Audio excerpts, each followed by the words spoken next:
నీళ్ళు అని అనేది మన అస్తిత్వం. ఒక నేషనల్ డ్రీమ్, ఒక పొలిటికల్ డిజాస్టర్ అయితే ఎట్లుంటుంది ఫ్రెండ్స్? జస్ట్ ఇమాజిన్ చేయరు మీరు.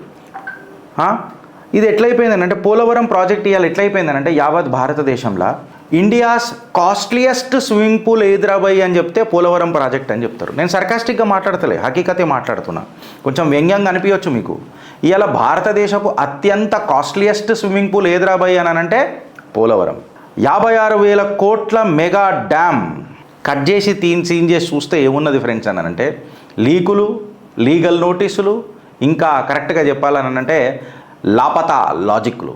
నెట్ఫ్లిక్స్ సినిమా ఉంటుంది కదా లాపతా లేడీస్ అని అన్నట్టు, అందులో లాపతా లాజిక్లు కనబడతాయి మనకు పోలవరంలో. అడమైన లాజిక్లు, దానికి పొంతన ఉండదు, ఏముండదు, సబ్జెక్ట్ అసలే ఉండదు.